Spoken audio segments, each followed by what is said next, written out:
Hey guys and girls, it's Blackjack with 396 Guitars. I have an Epiphone Hummingbird acoustic electric on the bench today.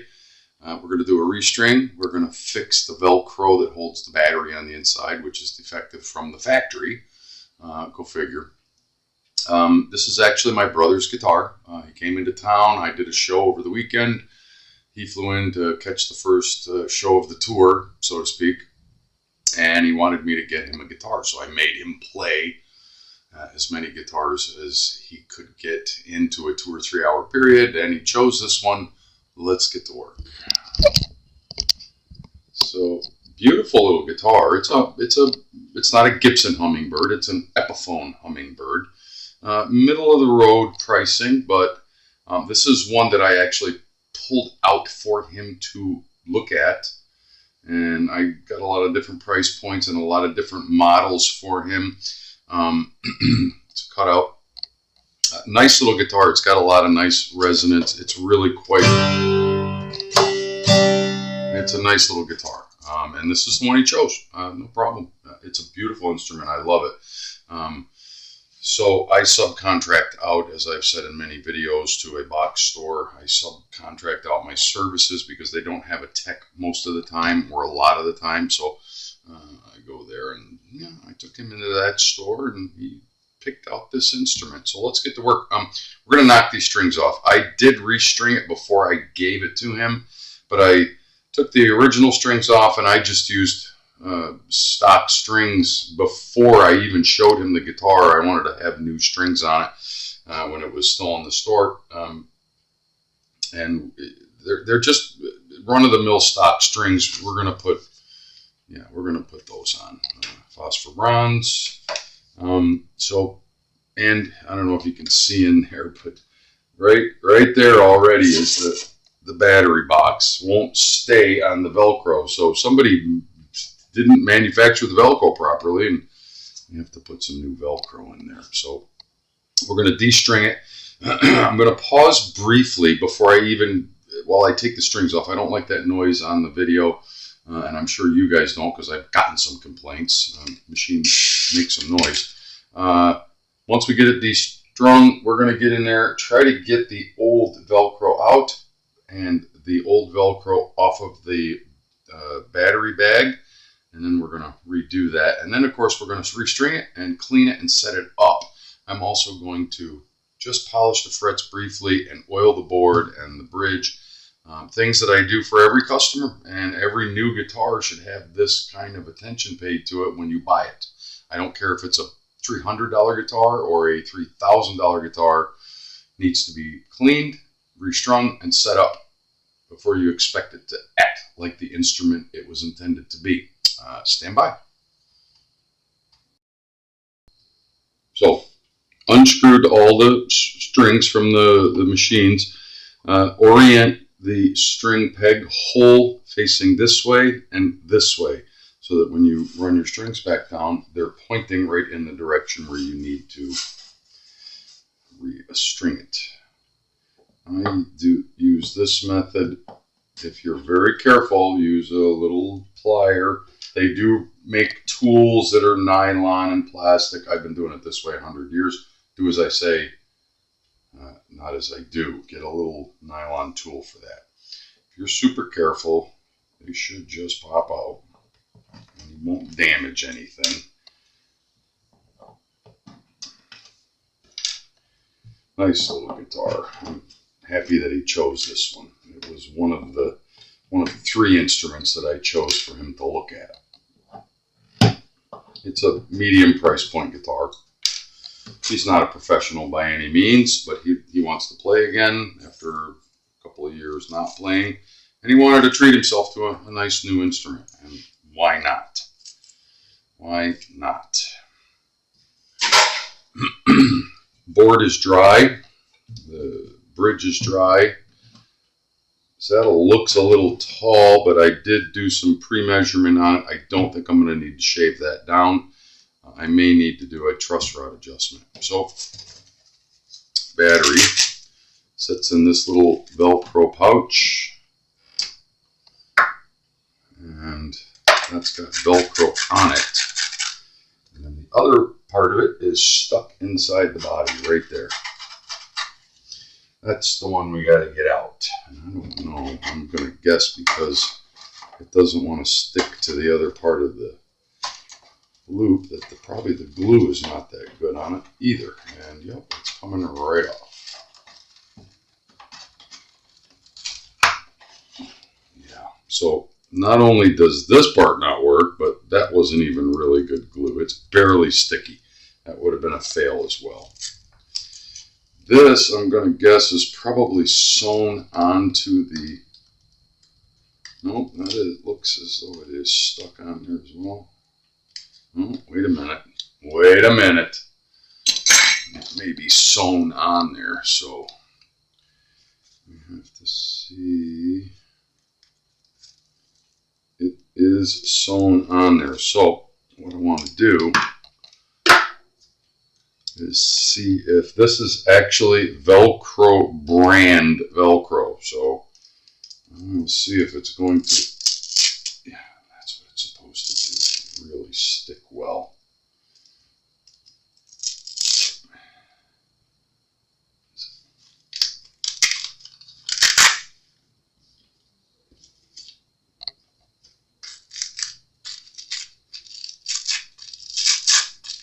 Nope, it is not going to stick to that. Oh, I see what they did that's wrong. They actually put, yeah, they put the plastic part on both sides. So, you know, one side looks a little hairy and the other side is the loop part. They put loop and loop. You need to have the hairy side to accept it. That's what's wrong. It doesn't, if you put it on, it doesn't hold anything. It's hook and loop on both sides. Well, that explains that. All right, I digress. Yeah, wow. They were really on the ball that day in the Epiphone factory, which is, well, we know where it's made, but they are licensed by Gibson. So I can get the sticky off of here.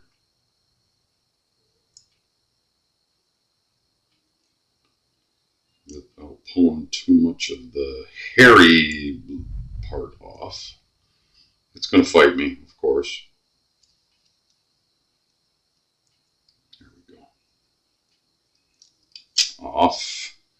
Now I want to put this in where it's going to be out of sight. Right about there. And this is the Velcro brand. I've used this. I've used 3M. Both are really good. If you're going to use one that's a good brand name. Let's put his battery back in. I can't believe I didn't notice that before.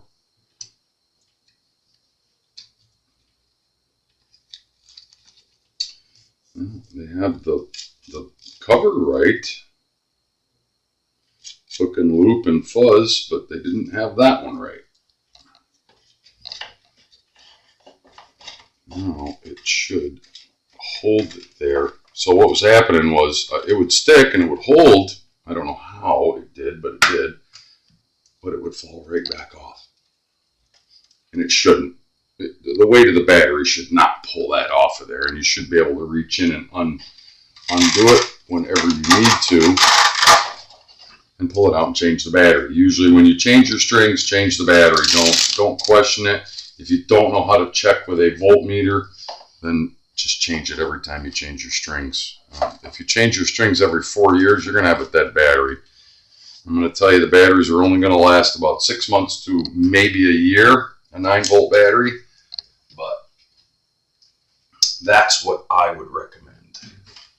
Now you got lots of Velcro and fuzz together, and it isn't going to go anywhere. It's not even going to move, and there's no wires visible through the hole. That's what you like. That's what you want. So, brand new guitar, but why would you polish the frets? Well, because I can, and I'm going to. I'm going to do a a little bit of fret polish on it because, well, it's my brother and I love him and I want his guitar to be really nice when I give it to him. Let's just go through this process. I'll show you a few and then I'll pause while I finish it. So many of you have seen me do this before. You use a fret covering tool to protect the board, right? And what you do, you put a little bit of fret polish on a paper towel, like so, right? And then you go to it. Now I start at the top, and you just dab it on at first. Get a little bit on the fret, and yeah, some's going to get on the board. That's okay. And I usually start at the top, go down to the 7th fret or so, right below the 7th fret, and go to town. Start polishing. Being a brand new guitar, I'm not going to actually dress the fret. I'm not going to get after it with any kind of, abrasive to clean the gook off of it. But you can see a brand new guitar. You see the tarnish that's coming off of there already? That's why I'm doing it. And once I finish this process, it should be pretty well clear of tarnish, which will give him many years of enjoyment before it starts to tarnish again. Depending on how much you play, because it's the oil in your fingers and your sweat, whatever gets on there, it's acidic and it reacts with the metal, and that's what causes the tarnish. It's going to happen. You can't avoid it. But if you get as much off as you can, and again, I do this on my guitars every time I string them, but I'm a nut. Don't have to. Depends on how far you want your guitar to go before you do this. You'll know. It'll start looking kind of grungy. You follow? Get all the excess off. It will try to get down on the side of the frets and attach to the board. It's not going to hurt anything. Boy, that board is really dry. Don't know how long ago this guitar was manufactured. I would say looks like 21. So guitar is brand new, but it's a couple of years old. And I'm just guessing by looking at the serial number. I'm going to pause while I finish the rest. Stand by. So you see the mess it makes. That's tarnish coming off of the frets, and oddly enough, there was a lot more up here than there was down here. I am going to, this is how I do it, and just one more time you go over them. By the way, that's the wood. That's how dry the wood is, making that noise. But you go through and get after it. Now we're going to oil, but I want to make sure I get all the polish off of the frets before I put the oil on and polish off of the board. I may have to do this board twice. I think this board is really, really dry. Yeah, it is. So, polishing, very important. A little bit of oil. Probably should clean that off. I always forget that step. Clean the polish off of your fret tool. Yeah. I'm going to put this oil on here and I'm going to let it set for a few minutes and then see if it needs more than one treatment. Linseed oil. You see how the difference right away. So that tells you how dry the fretboard is. And it's going to stay that color. It'll seep into the wood, protect it, and keep it from allowing too much crap from getting into it. And this needs to be done periodically. Don't be afraid. Once a year, I recommend. That's what I do on my guitars and my customers' guitars. If they don't know when, if it's been done or if it's ever been done, well, I check the board. If it's dry, it's getting it. I do it on all my customers' guitars. And those that repeat and referral, I do it as needed. So that's one treatment. I'm going to let it sit on there, and we're going to see if it, I'm going to let it sit, we're going to take it off, and then we're going to see if it needs another treatment, so stand by. Okay, so yeah, I started taking it off. It is not going to need 2 applications. It's going to be okay with 1. I also did the bridge, of course, but you can still see some of the tarnish keeps coming off as we wipe it. So make sure you're hitting both sides of each fret as you're doing it, and use a clean part of it as you go along. Don't keep rubbing dirty oil and tarnish back into the frets.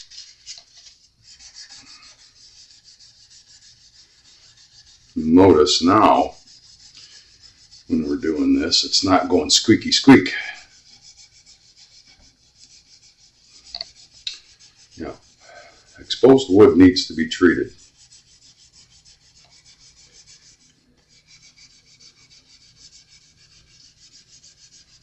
And when we get done, the last thing I'm going to do, see there's still some tarnish coming off of there. The last thing I'm going to do is get a good clean piece of paper towel and do just the frets and see how much is coming off. Still some. And use a clean part of the cloth each time you do it. If this was an older guitar or, something that's been played on a lot, there's a different process, but this is fine for this.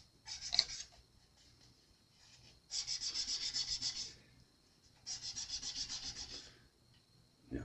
See, it's weird. These up here had a lot more tarnish on them than the ones down lower.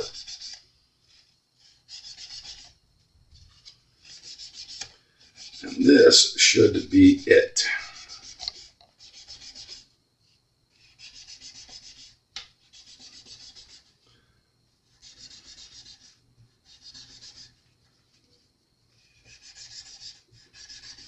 Tedious, but yeah, you got to do it. I'm going to check these up here one more time, because if it needs to be one more treatment of oil would probably get the rest of it off. No, we're good. See, just a little bit. Not terrible at all. No, we're good. Okay, so that's that process. Yeah, I'm kind of a nut about that stuff. I don't like dry wood. I don't like dirty frets. It changes the playability of the instrument. It's a lot less pleasurable when your frets are dirty and grungy and nasty, and there's all kinds of material built up on your fretboard. And if your fretboard is dry, that's just the business end of where your instrument plays, mostly. And yeah, keep it clean, keep it oiled. Do you oil this? No, you clean it, but you don't oil it. Next is, yeah, we got to get smudges, oil, and stuff off of here. We're going to clean it. People go, oh, it's a brand new instrument. Yeah, well, you know what? When you buy a brand new car, they don't just take it off the lot and deliver it to you. It goes into the detail department and gets a full cleanup and wax before they bring it around and deliver it to you. Otherwise, it'll look like crap, like this one did.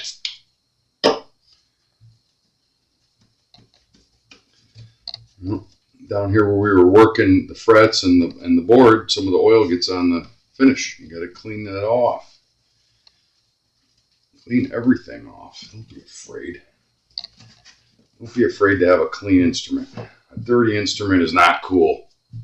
Look, if you become a millionaire playing rock and roll or being a professional musician, you can have a dirty guitar.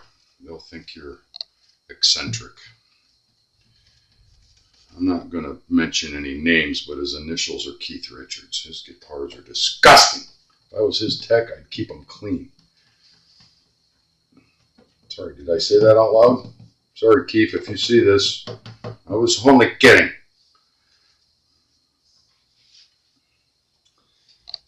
I got my fingerprints all over it from working with it, so we're Wipe it down, clean it. It won't take much. I'm going to pause while I finish the rest of it, wipe it down, and then we're going to go to restrain it. Hopefully I'll get all this in one video because really it doesn't need much else. Stand by. So one of the reasons I chose, this was one of the guitars I chose for my brother, is because it's a hummingbird. It's an Epiphone Hummingbird, but it's got nice gear on it. Deluxe tuners, bone nut, saddle, same thing. It's got all the electronics for the the pickup is all encased right there in the output jack. All there is a volume and a tone here. It doesn't have a cutout with a preamp mounted in it. Those I am not a fan of. They're trouble. That's where your failure point usually comes in because of all kinds of circuit boards and crap in there, and it doesn't need it. They're susceptible to moisture and humidity changes and what have you. I digress. But deluxe tuners, nice guitar. The finish work on this guitar is really nice, even though it's a mid-level guitar. It's not a super expensive guitar. So let's move on. We are putting, these are custom light gauge. They're 52 to 11. He's, as I said, he's not a professional. By his own admission, I'm not going to put super heavy strings on it, although a little bit heavier gauge would sound better on this instrument. These are fine until he gets used to them. If he doesn't like them, he'll change them. Yeah, simple as that. No big deal.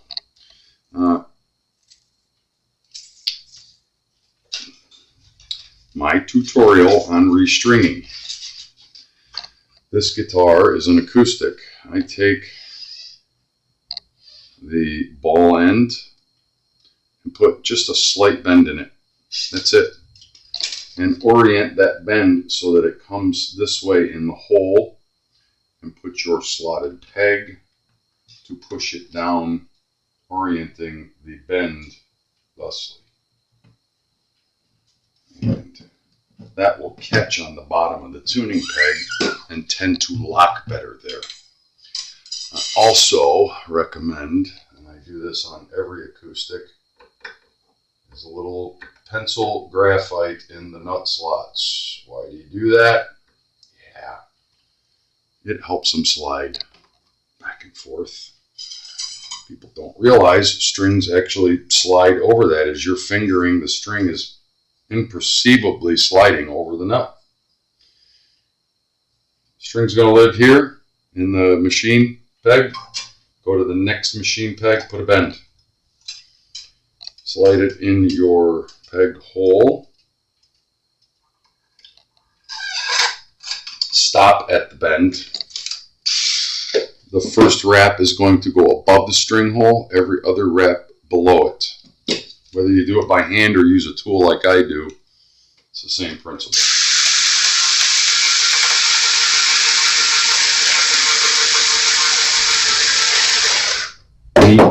Neatness counts.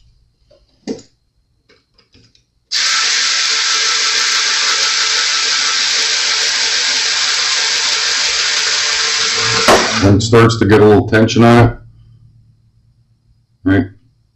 Hold your string, your bridge peg, your pin.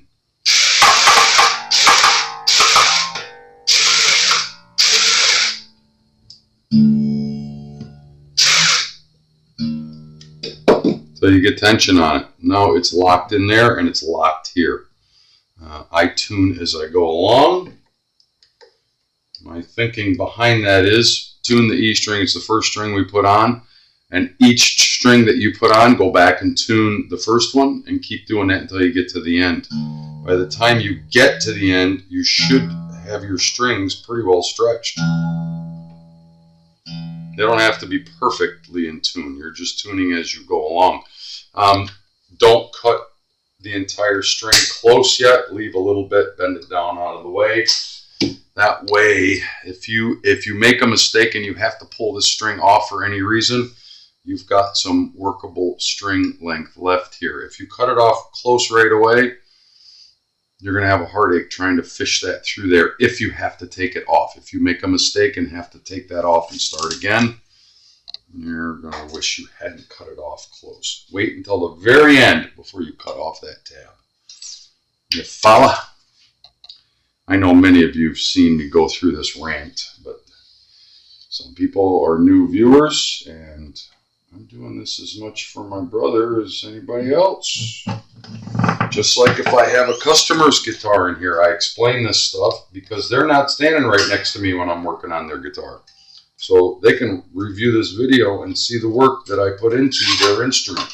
Stand by while I finish restraining. So we got all the strings on, and I just put the high E on, and then I'm going to go back and show you what I mean. By the time, if you retune each string as you progressively put the new ones on, you should get back down to when you're finished, and they should be very close. Let's see if I'm right.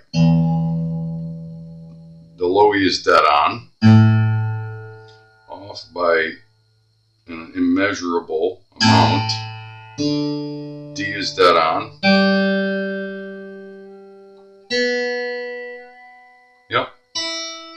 The B and the high E should be the last two that need to be kind of stretched or let them, you know, kind of settle in. But yeah, everything is there.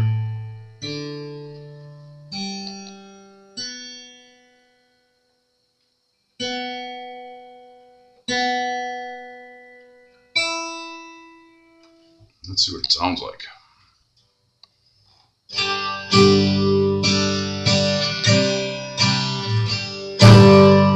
Very nice resonance. In fact, these strings are better than the ones that were on there, and that's why I changed them. The stock strings, yeah, that's what they are. They're stock strings from the box store. And yeah, the last thing I want to do is, just for giggles, because you know how I am, check our neck relief.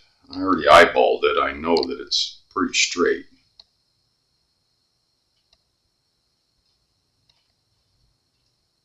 It's perfect at 12 thousandths, maybe closer to 10 thousandths, but for an acoustic, that's pretty good.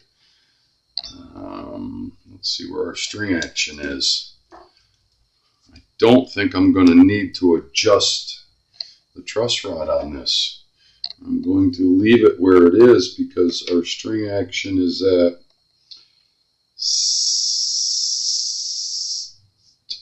7/64 on the E and 5/64 on the high E. Low E is 7/64. The high E is 5/64. Would I like to see this one at 6? Yeah, but you're talking about a micron. I'm not going to shave a saddle for a 1/64. As this guitar ages and shrinks, there's plenty of material in the saddle to lower the action if needed as it gains age and wisdom, as it were. First fret action, I'm going to assume is good.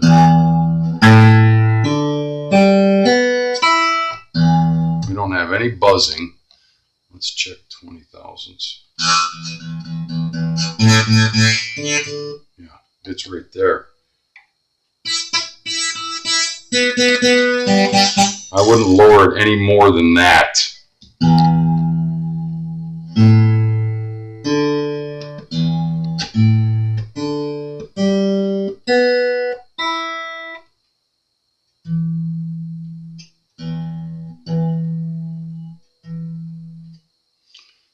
Almost guarantee that that's dead on too. Not that you could change it on an acoustic.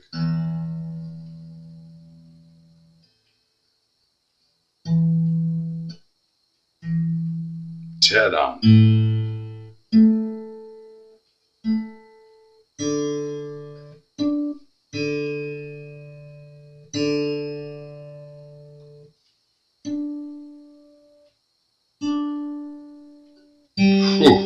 wish I could get every electric guitar or bass guitar that perfect and dead on, because they rarely do.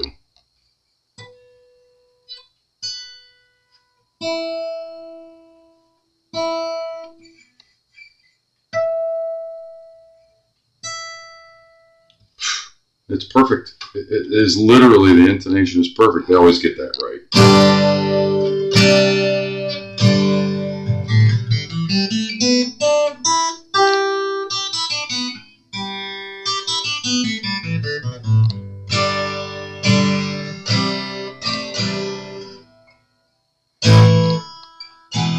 I love it. Beautiful sounding little instrument. I'm going to snip these off. We're going to call that good. It's my brother's instrument.